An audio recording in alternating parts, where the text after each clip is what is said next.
Hello ji, this is one short video of physics of class 10। इसमें सबसे पहले बात करते हैं हम लाइट रिफ्लेक्शन एंड रिफ्लेक्शन। तो रिफ्लेक्शन क्या होता है? The process of bouncing back of the light rays which falls on the polished surface of an object is called reflection of light. यानी कि लाइट का रिफ्लेक्शन क्या होता है कि लाइट जब किसी सरफेस से टकराती है और टकराने के बाद वो बाउंस बैक हो जाती है तो उसको क्या बोलते हैं? रिफ्लेक्शन ऑफ लाइट बोलते हैं। तो रिफ्लेक्शन के कुछ लॉज होते हैं, वो क्या क्या लॉज होते हैं? The law of reflection of light are the angle of reflection is equal to the angle of the incident. यानी कि जो एंगल ऑफ रिफ्लेक्शन है वो एंगल ऑफ इंसिडेंट के क्या होगा? इक्वल होगा। और इंसिडेंट रे नॉर्मल और जो हमारा रिफ्लेक्टेड रे होता है वो मिरर के एक पॉइंट पे ही रहेंगे, ठीक है। और जो नॉर्मल होता है वो 90 डिग्री पे होता है हमारे किसी भी उस सरफेस के, ठीक है। अब नेक्स्ट आता है हमारा नेक्स्ट पॉइंट आता है mirror. The mirror is a shiny polished surface which can reflect the rays of light. Mirror can be plane spherical, यानी कि मिरर क्या हो सकता है? प्लेन भी और स्पेरिकल भी हो सकता है। और ये क्या होती है? ये पॉलिश्ड सरफेस होती है जिस पर टकरा के लाइट क्या होती है? बाउंस बैक हो जाती है। जिस एंगल से वो आई है उसी एंगल से वो क्या होती है? बाउंस बैक हो जाती है, ठीक है। अब जो प्लेन मिरर होता है, प्लेन मिरर हमारा सिंपल मिरर होता है जो हमारे घर में भी होता है। और जो स्पेरिकल मिरर होता है, स्पेरिकल मिरर हमारे दो टाइप के होते हैं, concave and convex mirror. Concave mirror को हम कन्वर्जिंग मिरर भी बोलते हैं और जो कन्वेक्स मिरर होता है उसको डाइवर्जिंग मिरर भी बोलते हैं। क्योंकि कोई कनकेव मिरर उस लाइट को कन्वर्ज करता है एक पॉइंट पे, और जो कन्वेक्स मिरर होता है उस लाइट को डाइवर्ज करता है, मीन्स उस लाइट को फैला देता है। तो ये हमारे कुछ प्रॉपर्टी होती है कनकेव और कन्वेक्स मिरर की। नेक्स्ट पॉइंट पे बात करते हैं हम characteristics of image formed by a plane mirror. यानी कि जो प्लेन मिरर है उसके क्या क्या कैरेक्टर्स होते हैं इमेज को फॉर्म करने के। सबसे पहला आता है कि जो इमेज फॉर्म करता है वो कैसी होती है? वर्चुअल होती है और वो इरेक्ट होती है। नेक्स्ट आता है लेटरली इन्वर्टेड। लेटरली इन्वर्टेड क्या होता है? आपने देखा होगा एम्बुलेंस में जो आगे की तरफ एम्बुलेंस लिखा रहता है वो उल्टा लिखा रहता है। क्यों? क्योंकि जब हम उसको मिरर में देखें वो क्या होता है? वो सीधा दिखता है। तो ये क्या होता है? इसको बोलते हैं हम लेटरल इन्वर्जन। अब नेक्स्ट आता है हमारा जो हमारा इमेज होती है वो सेम साइज की होती है ऑब्जेक्ट से। और नेक्स्ट आता है हमारा कि मिरर से ऑब्जेक्ट जितना दूर होगा इतना ही दूर उसकी इमेज भी दिखाई देगी। अब नेक्स्ट पॉइंट पे बात करते हैं हम formation of image by concave mirror for different positions of the object. यानी कि कनकेव मिरर जो है, कनकेव मिरर के थ्रू जो हमारी इमेज फॉर्म हो रही है वो कैसे हो रही है? डिफरेंट डिफरेंट ऑब्जेक्ट की पोजीशंस के अकॉर्डिंग। सबसे पहला आता है जो ऑब्जेक्ट है वो इनफाइनाइट पे। जब ऑब्जेक्ट इनफाइनाइट पे तो इमेज कहाँ बनेगी? इमेज हमारी फोकस पे बनेगी। और वो कैसी बनेगी? रियल बनेगी, इन्वर्टेड बनेगी और बहुत ही ज़्यादा छोटी बनेगी। नेक्स्ट आता है जो ऑब्जेक्ट है हमारा बियॉन्ड सेंटर ऑफ कर्वेचर, यानी कि सेंटर ऑफ कर्वेचर के पीछे है। जब वो ऑब्जेक्ट सेंटर ऑफ कर्वेचर के पीछे है तो इमेज कहाँ बनेगी? इमेज सेंटर ऑफ कर्वेचर और फोकस के बीच में बनेगी। और कैसी बनेगी? रियल, इन्वर्टेड एंड डिमिनिश्ड बनेगी। नेक्स्ट आता है जब ऑब्जेक्ट हमारा कहाँ जाता है? सेंटर ऑफ कर्वेचर पे आ जाता है। जब ऑब्जेक्ट सेंटर ऑफ कर्वेचर पे आता है तो इमेज कैसी बनेगी? इमेज हमारी सेंटर ऑफ कर्वेचर पे ही बनेगी और रियल, इन्वर्टेड और जो हमारा सेंटर ऑफ कर्वेचर पे जो ऑब्जेक्ट था उसी के साइज की बनेगी। नेक्स्ट आता है जो ऑब्जेक्ट है अगर वो between the focus and centre of curvature है तो इमेज कहाँ बनेगी? Image beyond the centre of curvature, यानी कि सेंटर ऑफ कर्वेचर के पीछे बनेगी। और कैसी बनेगी? रियल, इन्वर्टेड और लार्जर देन द ऑब्जेक्ट, यानी कि ऑब्जेक्ट से बड़ी भी बनेगी। नेक्स्ट आता है कि ऑब्जेक्ट एट द फोकस। अगर ऑब्जेक्ट कहाँ पे है? फोकस पे है तो इमेज कहाँ बनेगी? इनफाइनाइट पे बनेगी। और कैसी बनेगी? रियल, इन्वर्टेड और एक्सट्रीमली मैग्नीफाइड, यानी कि बहुत ज़्यादा बड़ी बनेगी। और रियल होगी और कैसी होगी? इन्वर्टेड होगी।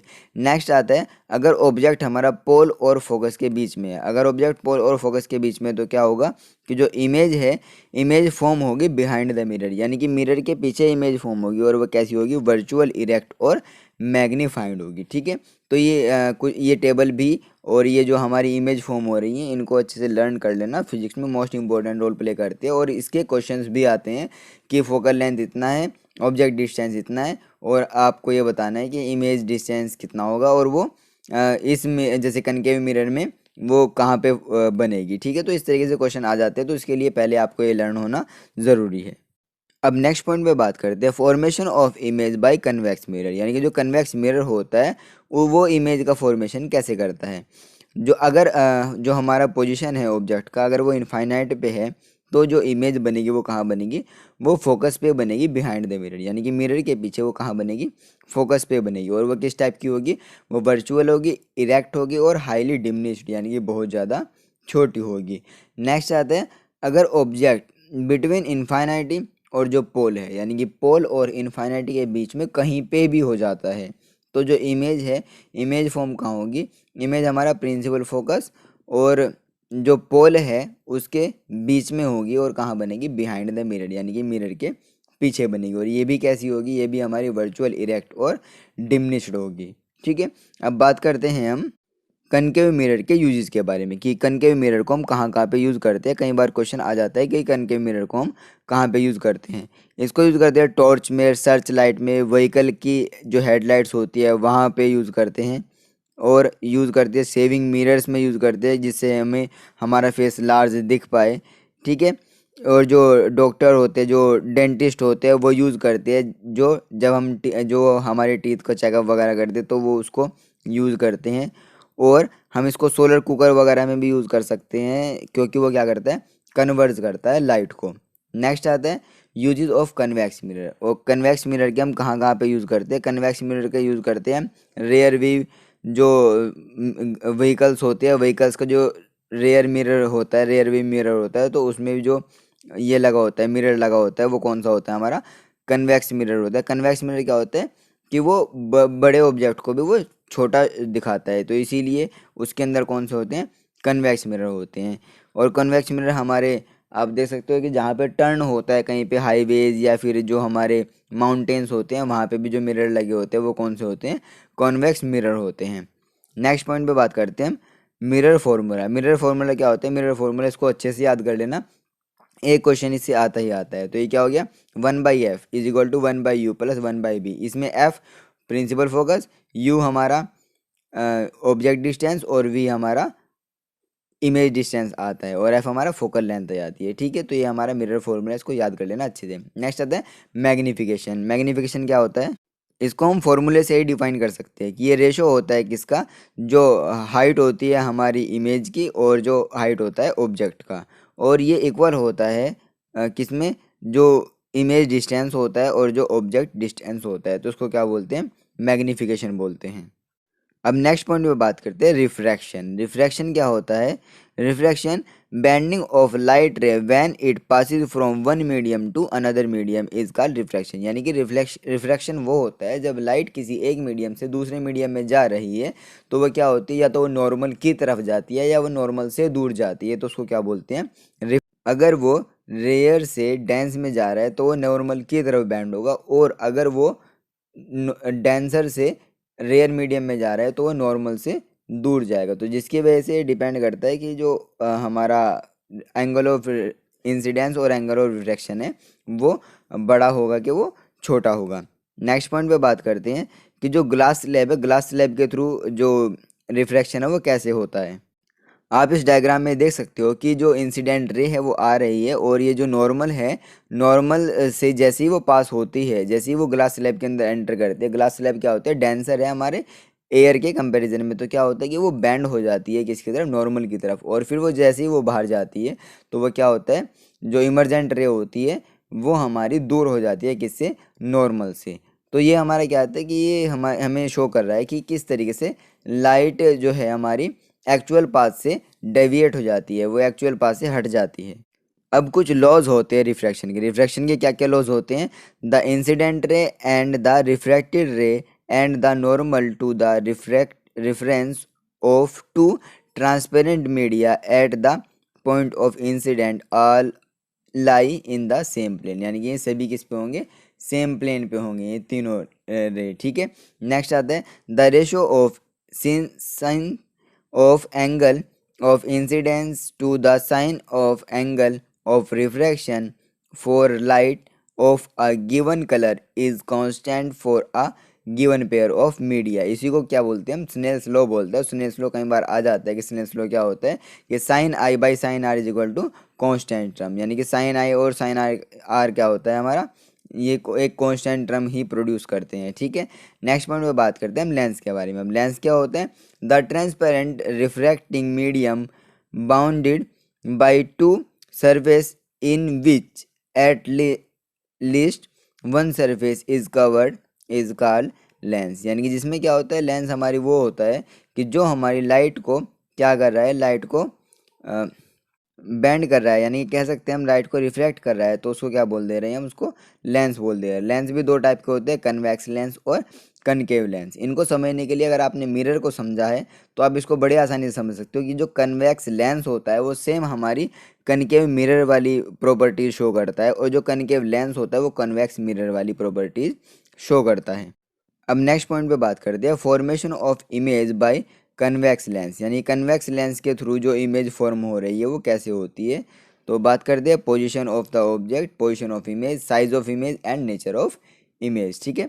तो बात करते हैं जो हमारा ऑब्जेक्ट है, ऑब्जेक्ट की कहाँ पे, इनफाइनाइट पे, तो इमेज कहाँ बनेगी, फोकस पे बनेगी, हाईली डिमिनिश्ड होगी और रियल होगी और इन्वर्टेड होगी। नेक्स्ट आते हैं जो हमारा ऑब्जेक्ट है, ऑब्जेक्ट हमारा 2f और हमारा जो 2f के पीछे है, तो क्या होगा, जो इमेज फॉर्म होगी वो कहाँ होगी, f2 और 2f2 के बीच में होगी, और कैसी होगी, डिमिनिश्ड होगी और रियल और इन्वर्टेड होगी। नेक्स्ट आता है जो ऑब्जेक्ट है हमारा कहाँ पे है, 2f के ऊपर है, तो इमेज कहाँ बनेगी, 2f2 के नीचे बनेगी, सेम साइज की होगी, रियल और इन्वर्टेड होगी। नेक्स्ट आता है जो ऑब्जेक्ट है हमारे बिटवीन f1 एंड 2f1, यानी कि f1 और 2f1 के बीच में है, तो क्या होगा, जो इमेज होगी वो फॉर्म होगी कहाँ पे, 2f2 के पीछे, मैग्नीफाइड होगी, रियल होगी और क्या होगी, इन्वर्टेड होगी। नेक्स्ट आता है अगर ऑब्जेक्ट हमारा f1 के ऊपर है तो कहाँ होगा, इमेज जो हमारी फॉर्म है, इमेज फॉर्म इनफाइनाइट पे होगी, हाईली मैग्नीफाइड होगी और रियल और इन्वर्टेड होगी। नेक्स्ट आता है अगर हमारा ऑब्जेक्ट जो फोकस, जो हमारा लेंथ है, लेंथ का पोल और जो हमारा f1 है उसके बीच में होगी, तो कहाँ इमेज कहाँ बनेगी, इमेज हमारी फॉर्म होगी उसी साइड पे, जो लेंस के उसी साइड पे हमारी इमेज फॉर्म होगी, और वो कैसी होगी, मैग्नीफाइड होगी और कैसी होगी, वर्चुअल और इरेक्ट होगी। बात कॉनकेव लेंस में बात करें तो क्या होता है कि जो position of image object, position of image, size of image और नेचर ऑफ इमेज किस तरीके का होता है कि अगर हमारा ऑब्जेक्ट इनफाइनाइट पे तो इमेज कहाँ बनेगी, इमेज हमारी फोकस पे बनेगी, जो हमारी हाईली डिमिनिश्ड होगी, वर्चुअल होगी और इरेक्ट होगी। और नेक्स्ट आता है अगर हमारा ऑब्जेक्ट कहीं पे भी है हमारा ऑप्टिकल सेंटर और इनफाइनाइट के बीच में, तो इमेज कहाँ पे फॉर्म होगी, इमेज हमारी फोकस और ऑप्टिकल सेंटर के बीच में कहीं पे भी हो सकती है, कैसी होगी, डिमिनिश्ड होगी, वर्चुअल और इरेक्ट होगी। नेक्स्ट पॉइंट पे बात करते हैं हम लेंस फार्मूला। लेंस फार्मूला क्या होता है, लेंस फार्मूला होता है 1/f is equal to 1/v minus 1/u। Mirror में क्या आता है, मिरर में था हमारा 1/f is equal to 1/v plus 1/u, lens में आता है 1/v माइनस 1/u। याद रखना और इसमें पजल बिल्कुल भी मत होना। नेक्स्ट आता है लीनियर मैग्निफिकेशन। क्या होता है linear magnification, the ratio of the height of the image to the height of the object is known as the linear magnification. यानी कि लीनियर मैग्निफिकेशन क्या होता है, जो हमारी इमेज की हाइट और जो ऑब्जेक्ट की हाइट होती है उन दोनों का रेशो होता है। नेक्स्ट आता है पावर ऑफ लेंस, यानी कि लेंस की पावर क्या होती है, the ability of a lens to converge और diverge light rays after refraction is known as the power of the lens. यानी कि इसको क्या बोलते हैं, लेंस की पावर बोलते हैं जब वो उसको रिफ्रैक्ट कर सकता है। यानी कि जो हमारा लेंस है, लेंस उस लाइट को रिफ्रैक्ट कर रहा है, तो ये उसकी पावर होती है, वो कितना उसको रिफ्रैक्ट कर रहा है। It is always the reciprocal of the focal length. ये फोकल लेंथ का क्या होता है, रेसिप्रोकल होता है।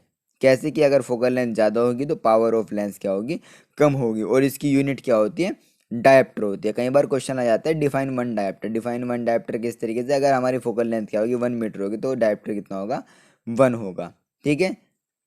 तो one dioptre power of lens क्या होती है कि जिसकी फोकल लेंथ हमारी 1 मीटर होती है, और डायप्टर को किससे रिप्रेजेंट करते हैं हम, डी से रिप्रेजेंट करते हैं, ठीक है।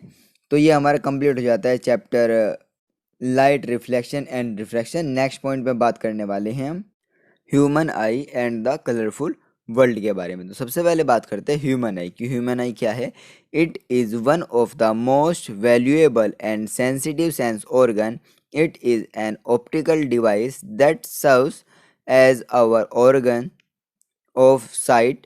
Human eye is like a camera and is based on the lens system.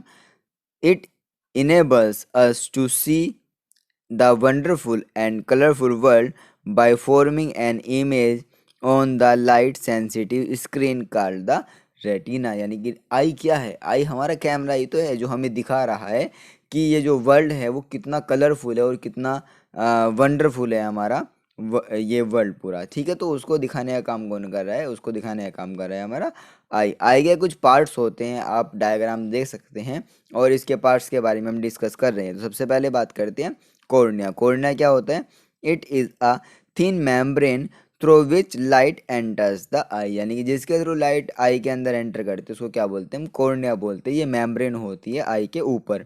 Next point पे बात करते हैं हम आइरिस। आइरिस क्या होता है, it is a dark muscular diaphragm that controls the size of प्यूपिल। यानी कि जो प्यूपिल के साइज को मेंटेन करके रखता है उसको क्या बोलते हैं, आइरिस बोलते हैं। अब ये प्यूपिल क्या होता है, it regulates and controls the amount of light entering the eye. यानी कि ये क्या करता है, कंट्रोल करता है लाइट को कि वो उस आई के अंदर कितनी लाइट आएगी। जैसे आपने देखा होगा अंधेरे में हमें थोड़ा थोड़ा दिखाई देता है, लेकिन जब क्या होता है कि जब हम एकदम से रोशनी में जाते हैं तब हमें बहुत ज़्यादा तेज़ लाइट दिखाई देती है। या फिर हम बाहर से मीन्स सनलाइट से अगर हम अंदर किसी रूम में आ रहे हैं तो हमें बहुत देर तक डार्क डार्क सा दिखता है। क्यों, क्योंकि हमारा प्यूपिल का साइज़ क्या हो जाता है, छोटा हो जाता है। ठीक है, नेक्स्ट पॉइंट पे बात करते हैं आई लेंस। अब आई लेंस क्या होता है, it is a convex lens made of transparent and fibrous jelly like material. यानी कि जेली लाइक मटेरियल से मिलके बना हुआ है। और कौन सा लेंस होता है के अंदर, कन्वेक्स लेंस होता है। It it's curvature can be adjusted through ciliary muscles. यानी कि जो सिलियरी मसल्स होती है वो क्या करती है, वो एडजस्ट करने का काम करती है, किसको, लेंस को।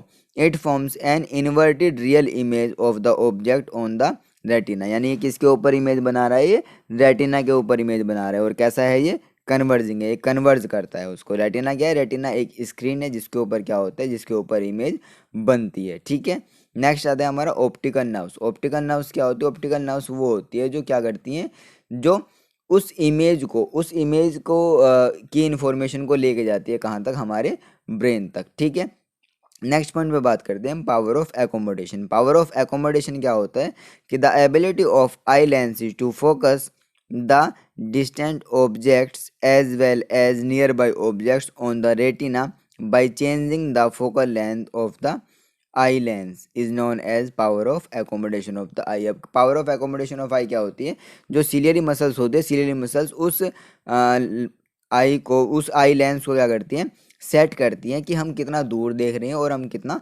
पास देख रहे हैं। तो उसके अकॉर्डिंग जो आई लेंस को सेट करती है तो उसको क्या बोलते हैं, पावर ऑफ एकोमोडेशन बोलते हैं। इसमें आते हैं far point. Far point of eye कितना होता है, इनफाइनाइटी होता है। लेकिन नियर पॉइंट ऑफ आई कितना होता है, नियर पॉइंट ऑफ आई हमारा 25 सेंटीमीटर होता है। ठीक है, अब नेक्स्ट पॉइंट पे बात करते हैं, कुछ डिफेक्ट होते हैं जो हमारी आई में हो जाते हैं और जिसके थ्रू हमारा जो विज़न होता है वो इफ़ेक्ट होता है, जिसमें हमारे क्या क्या आते हैं, मायोपिया, हाइपरमेट्रोपिया, प्रेस बायोपिया। मायोपिया क्या होता है, मायोपिया वो डिफेक्ट है जिसमें जो पर्सन होता है वो आसपास की चीज़ों को क्लियरली देख पाता है, लेकिन जो दूर की चीज़ें होती हैं उनको क्लियर नहीं देख पाता है, इसीलिए इसको नियर साइटेडनेस भी बोलते हैं। ठीक है, और इसको जो करेक्ट करने के लिए हम कौन सा लेंस यूज़ करते हैं, इसको करेक्ट करने के लिए हम कनकेव लेंस का यूज़ करते हैं, उस फोकल लेंथ का। ठीक है, नेक्स्ट आता है हमारा हाइपरमेट्रोपिया। हाइपरमेट्रोपिया क्या बोलते हैं, हाइपरमेट्रोपिया का फार साइटेडनेस बोलते हैं। और इसमें क्या होता है, इसमें हम दूर का देख पाते हैं लेकिन हम पास का नहीं देख पाते, यानी कि नियर बाई जो ऑब्जेक्ट होते हैं उनको क्लियरली विजिबल नहीं कर पाते। तो इसके लिए हम कौन सा लेंस यूज़ करते हैं, इसके लिए हम यूज़ करते हैं कॉन्वेक्स लेंस। ठीक है, नेक्स्ट आता है हमारा प्रेस बायोपिया। प्रेस बायोपिया क्या होता है कि जो एज्ड पीपल होते हैं, यानी कि वो पीपल, कई बार आप देखते होंगे कुछ स्पेक्टिकल्स ऐसे होते हैं जिनमें दो दो लेंस लगे रहते हैं। ठीक है, दो दो लेंस से मेरा मतलब है कि एक ही तरफ, एक ऊपर की तरफ एक नीचे की तरफ राउंडेड लेंस सा लगा रहता है। तो वो किसके लिए होता है, जो जिनको प्रेस बायोपिया होता है। ये एज फैक्टर की वजह से हो सकता है कि हम जो क्लियरली विजन नहीं होता, जो हमारी सिलियरी मसल्स होती है वो प्रॉपर लेंस को एडजस्ट नहीं कर पाती, तो उसके थ्रू क्या होता है, हमारा प्रेस बायोपिया होता है। तो नेक्स्ट पॉइंट पे बात करते हैं हम प्रिज्म के बारे में। प्रिज्म क्या होता है, prism is a transparent material bounded by 5 plane surface to triangular base and 3 rectangular. यानी कि ये कुछ फेसेस होते हैं हमारे प्रिज्म के। और प्रिज्म क्या करता है कि प्रिज्म में जैसे ही लाइट एंटर करती है तो वो क्या करता है, उस लाइट को डिफरेंट डिफरेंट कलर्स में ब्रेक डाउन कर देता है। यानी कि ये कुछ लाइट की प्रॉपर्टीज होती है, क्योंकि लाइट की जो वेवलेंथ होती है, लाइट के अंदर डिफरेंट कलर की डिफरेंट डिफरेंट वेवलेंथ होती है जो हमारी वाइट लाइट होती है। अब वाइट लाइट की कंपोजिशन हमारी 7 कलर से मिलके बनती है, और वो जो 7 कलर होते हैं वो डिपेंड करते हैं कि उनकी वेवलेंथ कितनी ज़्यादा होगी। जैसे हमारे रेड की वेवलेंथ सबसे ज़्यादा है तो वो सबसे कम बैंड करता है, और जो हमारा वॉयलेट कलर आता है उसकी वेवलेंथ सबसे कम आती है तो वो सबसे ज़्यादा बैंड करता है। तो नेक्स्ट पॉइंट पे बात करते हैं हम dispersion of light. Dispersion of light क्या होती है? The splitting of white light into its components due to different bending abilities of colors when it passes through a prism is called dispersion. यानी क्या होता है कि जब लाइट होती है, लाइट ब्रेक डाउन हो जाती है, लाइट हमारी डिफरेंट कलर्स में टूट जाती है, वाइट लाइट डिफरेंट कलर में टूट जाती है, तो उसको क्या बोलते हैं? डिस्पर्जन ऑफ लाइट बोलते हैं। उसके बाद नेक्स्ट पॉइंट पे बात करते हैं recombination of white light. White light का रिकम्बिनेशन किस तरीके से होता है? सर आइजैक न्यूटन ने एक एक्सपेरिमेंट किया था कि उन्होंने दो प्रिज्म को लिया था, जो एक सीधा और एक उसके रिवर्स रख दिया था, जिसमें उन्होंने लाइट पास की। तो उन्होंने वैसे तो वो चाह रहे थे कि जो हमारी लाइट है कि एक प्रिज्म के अंदर से अगर वो 7 कलर में डिवाइड हुई है तो वो दूसरे प्रिज्म के अंदर से वो 14 कलर्स में डिवाइड हो जानी चाहिए। लेकिन उन्होंने वापस देखा कि वो जो लाइट है वो लाइट वापस से जो 7 कलर डिवाइड हुए थे वो अपनी अपनी वेवलेंथ में जाके स्ट्राइक करते हैं, और क्या होता है कि वो वापस जैसी वाइट लाइट आई थी वो सेम वाइट लाइट में ही चेंज हो जाते हैं। तो ये क्या था? ये हमारा रिकम्बिनेशन ऑफ वाइट लाइट था। ठीक है, नेक्स्ट पॉइंट पे बात करते हैं स्पेक्ट्रम। स्पेक्ट्रम क्या होता है? The rainbow is an arc of 7 colours violet, indigo, blue, green, yellow, orange and red visible in the sky due to dispersion of sun's light by raindrops present in the atmosphere. अब atmosphere के अंदर क्या होती है? Rain drops होती है, जिनके through क्या होता है कि लाइट का डिस्पर्जन होता है और वो इन 7 कलर्स में डिवाइड हो जाते हैं, और उनको क्या बोलते हैं? इन्हीं को हम स्पेक्ट्रम बोलते हैं। It is form due to dispersion, refraction and total internal reflection of the light. तो ये किस किस चीज़ों पे काम कर रहा है? ये डिस्पर्जन पे, रिफ्रैक्शन पे, और जो टोटल इंटरनल रिफ्लेक्शन होता है उसके ऊपर वर्क करता है। ठीक है, नेक्स्ट आता है हमारा एटमॉस्फेरिक रिफ्रैक्शन। की एटमॉस्फेरिक रिफ्रैक्शन क्या होता है? The refraction of light caused by the earth atmosphere. यानी कि अर्थ एटमॉस्फेयर के थ्रू जो हमारा रिफ्रैक्शन होता है उसको क्या बोलते हैं? एटमॉस्फेरिक रिफ्रैक्शन बोलते हैं। इसके कुछ एग्जांपल्स जैसे कि ट्विंकलिंग ऑफ स्टार्स, यानी कि जो स्टार्स होते हैं वो ट्विंकल करते हैं। अब वो ट्विंकल स्टार तो नहीं करते, लेकिन जो लाइट आ रही है वो लाइट क्या है? वो हमारे एटमॉस्फेयर के अंदर आती है, वो क्या हो रही है? रिफ्रैक्ट हो रही है वो। तो इस वजह से क्या होता है, हमें स्टार्स कैसे दिखते हैं? ट्विंकलिंग करते हुए दिखाई देते हैं। नेक्स्ट आता है स्कैटरिंग ऑफ लाइट। लाइट की स्कैटरिंग क्या होता है? When a ray of light passes through a path of suspended particles. यानी कि सस्पेंडेड पार्टिकल्स से जैसे ही हमारे लाइट जाती है उनसे टकराती है तो क्या होता है कि जो हमारी लाइट है वो रैंडमली डायरेक्शन में मूवमेंट करने लग जाती है। Such as phenomenon is known as scattering of light. इसी फिनोमिनन क्या कहते हैं? स्कैटरिंग ऑफ लाइट बोलते हैं। In this situation it scattering depends upon the size of the particles as in the case of a true solution and a colloidal solution। यानी कि colloidal। तो next point पे बात करते हैं हम टिंडल इफेक्ट। अब ये टिंडल इफेक्ट क्या होता है? The phenomena of scattering of light by the colloidal particles is known as the Tyndall effect. Tyndall effect ये होता है कि जिसमें हमें लाइट का पाथ विजिबल होता है तो उसको क्या बोलते हैं? टिंडल इफेक्ट बोलते हैं। The scattering of blue component of the white sunlight by air molecule present in the atmosphere causes the blue color of sky। यानी कि स्काई का ब्लू कलर क्यों होता है? स्काई का ब्लू कलर टिंडल इफेक्ट की वजह से होता है, और टिंडल इफेक्ट की वजह से भी जो हमारे स्कैटरिंग होती है, स्कैटरिंग की वजह से होता है कि जो ब्लू कलर है उसकी वेवलेंथ कम होती है, और क्या होता है कि वेवलेंथ कम होने की वजह से क्या होता है कि ब्लू कलर ज़्यादा स्कैटर होता है और वो स्काई में फैल जाता है, जिसकी वजह से हमें स्काई कैसे दिखाई देता है? ब्लू कलर का दिखाई देता है। In outer space the sky looks black instead of blue because there is no atmosphere to scatter sunlight, यानी कि सनलाइट को स्कैटर करने के लिए वहाँ पे कोई भी एटमोसफियर नहीं होता, जिसकी वजह से क्या होता है कि हमें जो आउटर स्पेस होता है वो कैसा दिखाई देता है, ब्लैक इन कलर दिखाई देता है। तो ये हमारा कंप्लीट हो गया human I and the colourful world. अब नेक्स्ट पॉइंट पे बात करते हैं हम चैप्टर इलेक्ट्रिसिटी के बारे में। अब इसमें सबसे पहले बात करते हैं हम इलेक्ट्रिक चार्ज कि इलेक्ट्रिक चार्ज क्या होता है। It is the property of matter due to which it produces and experience electrical and magnetic effects, कि जो कोई भी ऑब्जेक्ट है वो क्या करता है, कोई भी मैटर है वो क्या करता है, इलेक्ट्रिकल और मैग्नेटिक इफेक्ट्स को ऑब्जर्व करता है और उनको फील करता है। तो there exist two types of charges in nature, इसी वजह से जो हमारी नेचर है, नेचर में दो टाइप के चार्ज एग्जिस्ट करते हैं, जैसे हमारा पॉजिटिव चार्ज और दूसरा हमारा negative charge. Like charge repel each other but unlike charge attract each other, यानी कि जो चार्ज होता है वो जो सेम होते हैं वो एक दूसरे को रिपेल करते हैं, और जो अपोजिट होते हैं वो एक दूसरे को क्या करते हैं, अट्रैक्ट करते हैं। और इन चार्ज की जो यूनिट है वो क्या होती है, कूलम्ब होती है। ठीक है, अब नेक्स्ट हमारा कूलम्ब आता है। अब कूलम्ब क्या होता है कि Q is equal to n e, यानी कि जो क्यू है क्या होता है हमारा इलेक्ट्रिक चार्ज, और एन का मतलब होता है नंबर ऑफ इलेक्ट्रॉन्स, और जो ई है वो हमारा 1 इलेक्ट्रॉन का चार्ज होता है। 1 इलेक्ट्रॉन के ऊपर कितना चार्ज होता है, 1 इलेक्ट्रॉन के ऊपर 1.6 इंटू 10⁻⁻19 कूलम्ब क्या होता है, चार्ज होता है। अब नेक्स्ट मटेरियल दो टाइप के होते हैं हमारे, कौन कौन से, कंडक्टर एंड इंसुलेटर। कंडक्टर कौन से होते हैं, कंडक्टर वो होते हैं जो इलेक्ट्रिसिटी को कंडक्ट करते हैं, और इंसुलेटर वो होते हैं जो इलेक्ट्रिसिटी को कंडक्ट नहीं करते। जैसे कि हमारा इंसुलेटर में आता है प्लास्टिक, ग्लास, रबर, ये इलेक्ट्रिसिटी को कंडक्ट नहीं करते, लेकिन कंडक्टर क्या होते हैं, जैसे copper, silver, aluminium, means metals क्या होते हैं, मेटल्स इलेक्ट्रिसिटी को कंडक्ट करती है।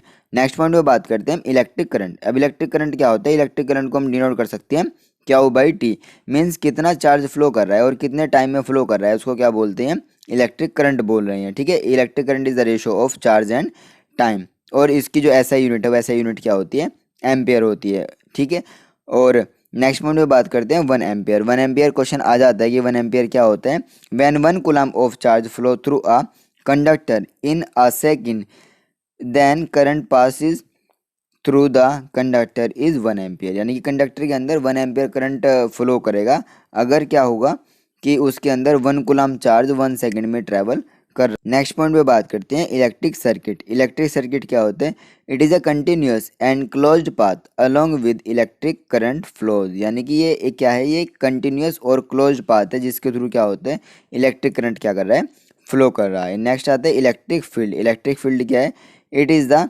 region around a charged body within which its influence can be experienced। अब क्या होता है कि इलेक्ट्रिक फील्ड वो फील्ड होता है जिस जहाँ पे क्या होता है, जहाँ पे हमारा जो चार्ज बॉडी होती है उसको फील किया जा सकता है। नेक्स्ट आता है हमारा इलेक्ट्रोस्टैटिक पोटेंशियल। इलेक्ट्रोस्टैटिक पोटेंशियल क्या होता है, it is the amount of work done in bringing a unit positive charge from infinity to that point, it's called electrostatic potential. अब इलेक्ट्रोस्टैटिक पोटेंशियल क्या होता है कि ये अमाउंट होती है जितना वर्क डन किया जाता है जो हमारा पॉजिटिव चार्ज होता है उसको इन्फाइनिटी से उस पॉइंट तक लाने के लिए, उसको क्या बोलते हैं, इलेक्ट्रोस्टैटिक पोटेंशियल बोलते हैं। और इसकी यूनिट क्या होती है, इसकी यूनिट होती है वोल्ट। नेक्स्ट आता है हमारा इलेक्ट्रिक पोटेंशियल डिफरेंस। अब पोटेंशियल डिफरेंस क्या होता है, V is equal to W by Q, यानी कि हमारा कितना वर्क किया गया और उस वर्क को करने के लिए हमने कितना चार्ज दिया, तो उसको क्या बोल दिया हमने, पोटेंशियल डिफरेंस बोल दिया। Means potential difference is the ratio of work done by charge, यानी ये वर्क डन और चार्ज का जो रेशियो होता है वो क्या होता है, पोटेंशियल डिफरेंस होता है। अब कई बार क्वेश्चन आ जाता है 1 वोल्ट। 1 वोल्ट क्या होता है, when 1 joule work is done to move a unit charge from one point to another then the potential difference between 2 points is 1 volt, यानी कि जब 1 जूल वर्क किया जाता है और उसको चार्ज को जो 1 कूलम्ब चार्ज हमारा जा रहा है और उसके लिए 1 जूल वर्क किया गया तो उसको क्या बोलते हैं, 1 वोल्ट बोलते हैं। अब बात करते हैं इनको मेज़र किससे करते हैं, इनको मेज़र करते हैं एमीटर और वोल्ट मीटर। एमीटर से मेज़र करते हैं हम करंट को और वोल्ट मीटर से मेज़र करते हैं हम पोटेंशियल डिफरेंस को। नेक्स्ट पॉइंट पे आते हैं ओम्स लॉ। ओम्स लॉ क्या कहता है, this law states that the current passing through a conductor is directly proportional to the potential difference across its end provided the physical condition like temperature, density etcetera remains unchanged. अब क्या है कि जो हमारा potential difference होता है वो directly proportional होता है किसके, करंट के। और इसको हम इसका एक फॉर्मूला ही बन जाता है V is equal to I R, यानी कि potential difference is the multiple of current and resistance. अब रेजिस्टेंस क्या होता है, resistance is the ratio of potential difference and the current, यानी कि करंट और पोटेंशियल डिफरेंस का रेशो होता है वो क्या होता है हमारा, ओम होता है, वो रेजिस्टेंस होता है। और इसकी जो यूनिट होती है, यूनिट क्या होती है, ओम होती है। ठीक है, अब नेक्स्ट पॉइंट पे बात करते हैं हम कि जो रेजिस्टेंस होता है, रेजिस्टेंस किन किन फैक्टर के ऊपर डिपेंड होता है। सबसे पहला आता है हमारा लेंथ। अगर जो लेंथ होती है, लेंथ हमारे रेजिस्टेंस के डायरेक्ट प्रोपोर्शनल होती है। नेक्स्ट आता है हमारा area. Area of cross section क्या होता है, रेजिस्टेंस के इनवर्सली प्रोपोर्शनल होता है। ठीक है, अब इसी के थ्रू क्या होता है कि जो हमारा एक नई टर्म आती है निकल के, इसको बोलते हैं हम रो। रो क्या होती है, रो को बोलते हैं हम इलेक्ट्रिकल रजिस्टिविटी। इलेक्ट्रिकल रजिस्टिविटी उस मटेरियल की होती है और इसकी यूनिट क्या होती है, ओम मीटर होती है। और रेजिस्टेंस क्या होता है, रेजिस्टेंस कंडक्टर का डिपेंड होता है हमारा नेचर ऑफ इट्स मटेरियल, यानी कि जो मटेरियल है वो किस मटेरियल से बना हुआ है उसके ऊपर भी उसका रेजिस्टेंस क्या होता है, डिपेंड होता है। नेक्स्ट पॉइंट पे बात करते हैं ओम। कई बार क्वेश्चन आता है 1 ओम को डिफाइन कीजिए, तो क्या होता है, it is the SI unit of resistance. A conductor has a resistance of 1 ohm if the potential difference across the two ends of a conductor is 1 volt and the current through it is 1 ampere. अब क्या होता है कि 1 ohm is the ratio of 1 volt and 1 ampere. ठीक है, कि जब 1 volt potential difference होता है और इसके अंदर से जो करंट जा रहा है वो कितना है, 1 एम्पियर है, तो उसको क्या बोलेंगे हम, 1 ओम बोलेंगे रेजिस्टेंस। ठीक है, नेक्स्ट पॉइंट पे बात करते हैं रेजिस्टेंस इन सीरीज। सीरीज में क्या होता है कि सीरीज में, अब आपने वो देखा होगा वो जो दिवाली में लड़ियाँ लगी होती हैं, तो क्या होता है कि उनमें जो एक ही वायर से बल्ब अटैच होते हैं बहुत सारे, तो उसको क्या बोलते हैं, रेजिस्टेंस। यानी कि एक ही वायर से जब बहुत सारे रेजिस्टेंस कनेक्ट हो जाते हैं तो उसको क्या बोलते हैं, सीरीज बोलते हैं। और सीरीज में हम क्या होता है, सीरीज में हम सीधा सीधा सम करते हैं, यानी कि R S is equal to R1 R2 R3 Rn तक उसको क्या करते जाते हैं, सम करते जाते हैं। नेक्स्ट आता है हमारा रेजिस्टेंस इन पैरेलल। पैरेलल में क्या होता है कि अलग अलग वायर से अलग अलग जो रेजिस्टेंस होते हैं कनेक्ट होते हैं और इनको हम ऐड करते हैं, किस तरीके से इनको ऐड करते हैं, in the form of reciprocal. Reciprocal करके क्या करते हैं, उनको हम ऐड करते हैं जो हमारे पैरेलल में होते हैं। ठीक है, नेक्स्ट आता है हमारा जूल्स लॉ ऑफ हीटिंग, की जो हीटिंग का होती है वो किस तरीके से होती है। It state that the heat produced in a conductor is directly proportional to the square of the current through its resistance and the time. यानी कि जो हमारा हीट होता है, heat H is equal to I square R T, यानी कि जो heat हो रही है उस कंडक्टर के अंदर प्रोड्यूस हो रही है वो डायरेक्टली प्रोपोर्शनल होती है किसके, करंट के स्क्वायर, रेजिस्टेंस और टाइम के। ठीक है, इसको हम दूसरी टर्म्स में भी लिख सकते हैं, H is equal to V I T, और जो हमारा वी आई टी है, वी आई टी बाई 4.18। अगर हम इसको लिखेंगे तो उसको हम किस में मेजर कर सकते हैं, कैलोरी में मेजर कर सकते हैं, अदरवाइज हम उसको किस में मेजर करेंगे, जूल में मेजर करेंगे। ठीक है, नेक्स्ट पॉइंट पे बात करते हैं इलेक्ट्रिकल पावर। अब इलेक्ट्रिक पावर क्या होती है, it is the rate at which electric energy is consumed by an appliance in an electric circuit. अब क्या होता है, P is equal to W by T, या फिर P is equal to V I, या फिर P is equal to I square R, या फिर P is equal to V square by R. अब ये क्या होते हैं, ये P के हमारे कुछ फॉर्मूले हैं कि पावर क्या होती है, कि पावर रेशो हो सकता है हमारा वर्क डन बाई टाइम का, पावर हमारा मल्टीपल हो सकता है पोटेंशियल डिफरेंस और करंट का, पावर हमारा मल्टीपल हो सकता है करंट के स्क्वायर और रेजिस्टेंस का, और पावर ही हमारा रेशो हो सकता है पोटेंशियल डिफरेंस के स्क्वायर और रेजिस्टेंस का। ठीक है, अब पावर की जो ऐसा यूनिट होती है वो क्या होती है, वोट होती है। और कई बार क्वेश्चन आ जाता है कि 1 वोट को डिफाइन कीजिए, 1 वोट क्या होता है।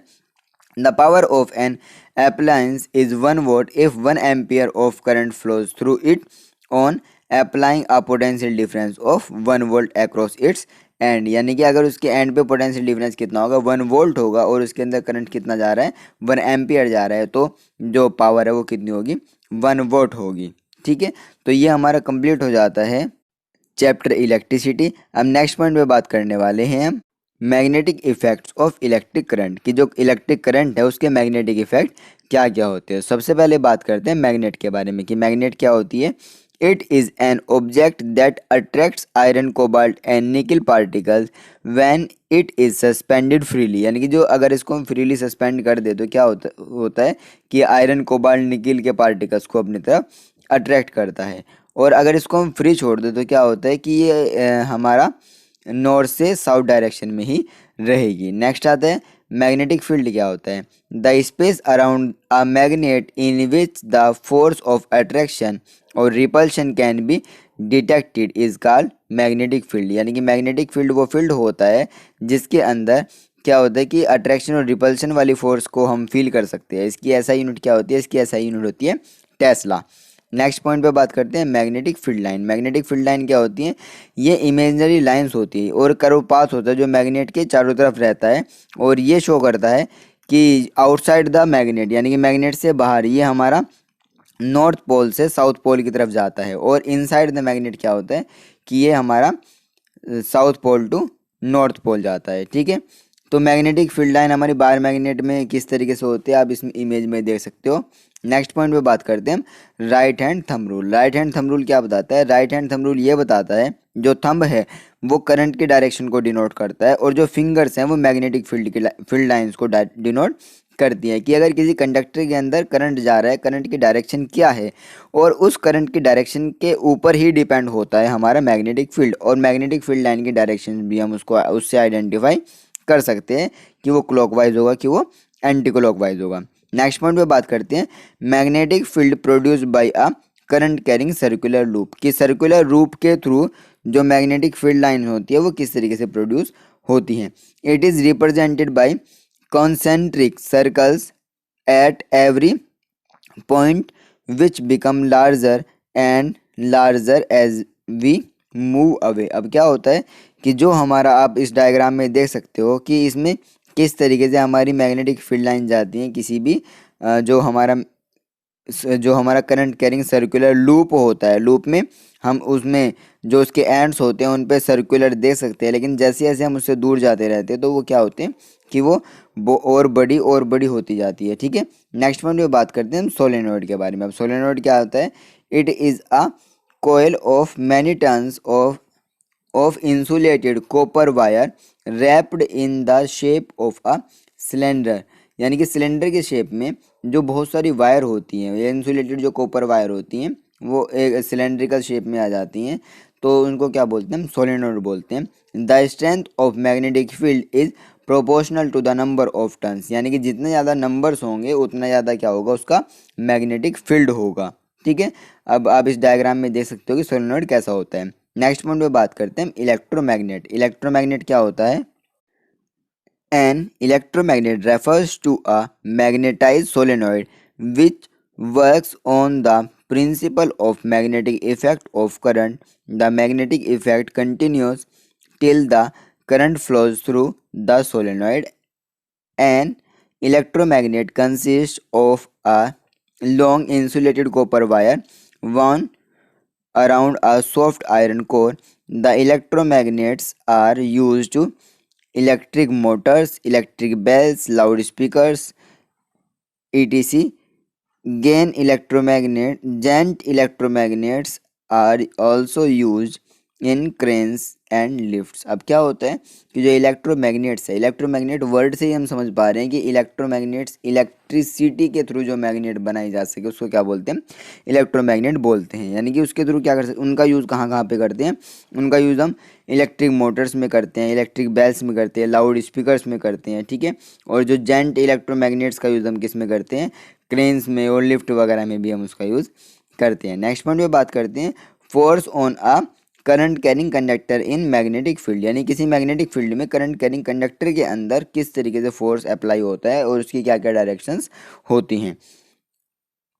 When a current carrying conductor is placed in a magnetic field, it experiences a magnetic force that depends on current flowing in the conductor. Magnetic field length of the conductor and direction of current and the direction of magnetic field. ये क्या होता है, current और magnetic field की direction के ऊपर depend होता है।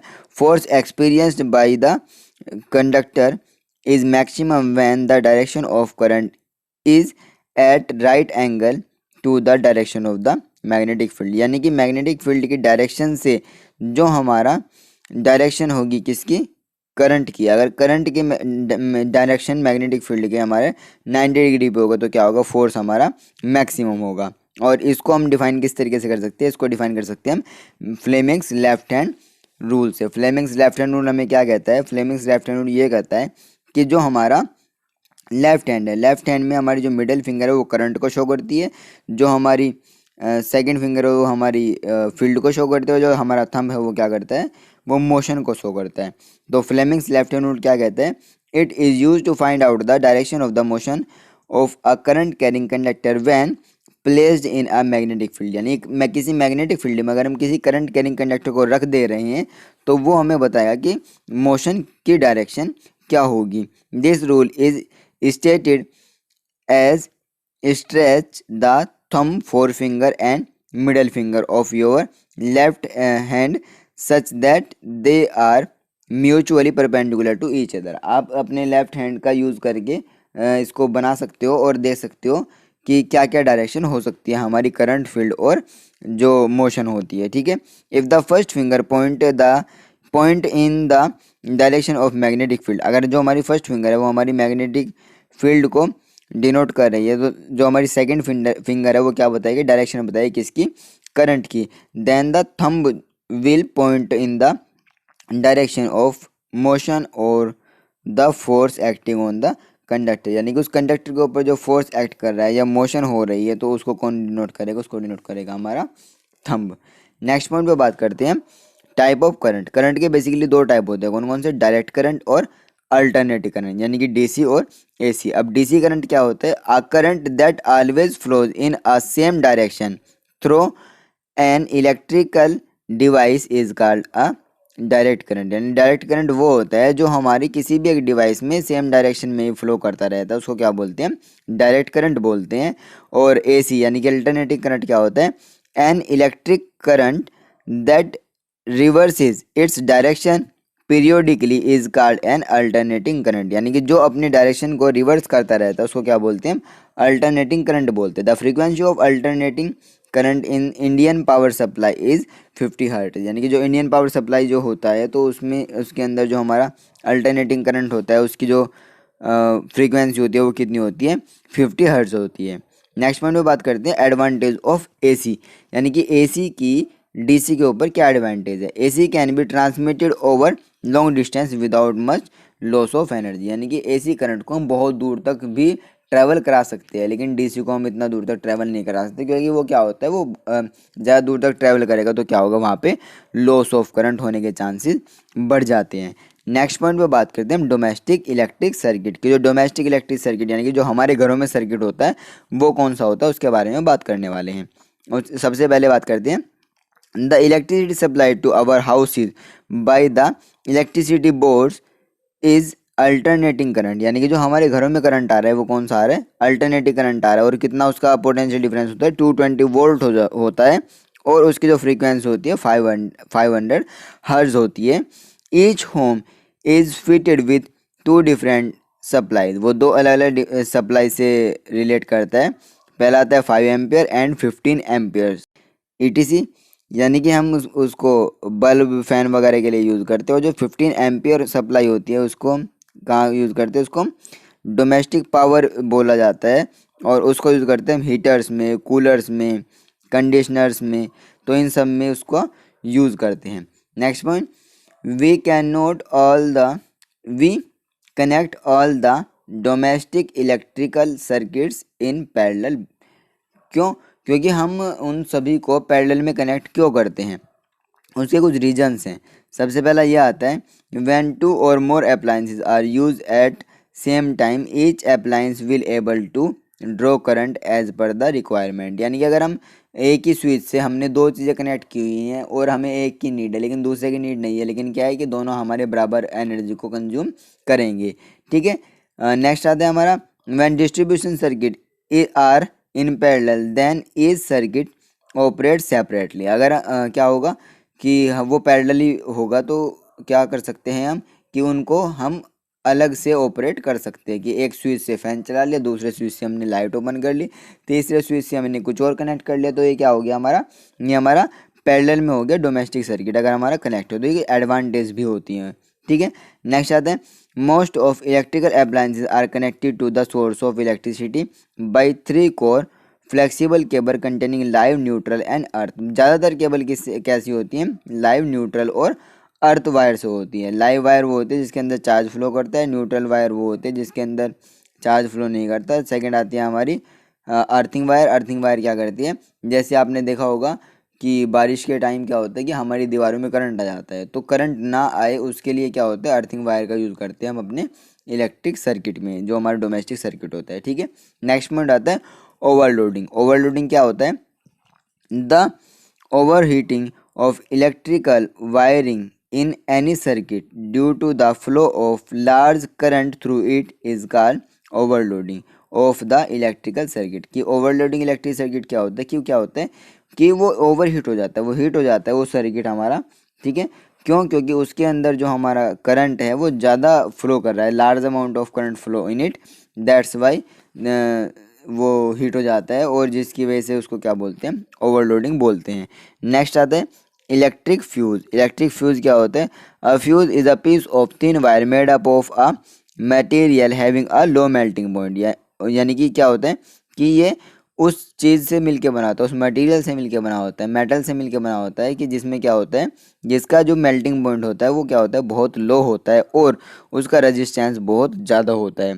Fuse wire is made from an alloy of lead and tin. यानी कि लेड और टीन के एलोय से मिलके हम उसको बनाते हैं, उसको बना सकते हैं। ठीक है, fuse is always connected in live wire. Fuse हमेशा किस में कनेक्ट होता है, लाइव वायर में कनेक्ट होता है, और वो उनके सीरीज में होता है which electrical circuit to protect it from overloading. यानी कि वो क्या करता है, वो सर्किट को ओवरलोडिंग से प्रोटेक्ट कर रहा है। ठीक है, नेक्स्ट पॉइंट में बात करते हैं अर्थिंग ऑफ इलेक्ट्रिकल अप्लायंसेस। यानी कि जो इलेक्ट्रिकल अप्लायंसेस होते हैं उनमें हम अर्थिंग का यूज़ क्यों करते हैं। अभी जस्ट हमने पिछले पॉइंट में बात की थी कि अर्थिंग के बारे में, तो अर्थिंग का हम क्यों यूज़ करते हैं, हमारे इलेक्ट्रिकल अप्लायंसेस में क्या होता है कि connecting the metallic body of an electrical appliance to a metal plate deep in the earth by the earth wire is called the earthing of an electrical appliances. अब क्या होता है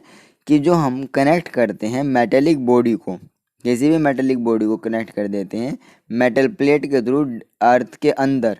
ठीक है, और तो किसके थ्रू, अर्थिंग वायर के थ्रू, तो उसको क्या बोलते हैं, अर्थिंग बोलते हैं इलेक्ट्रिकल अप्लायंसेस की।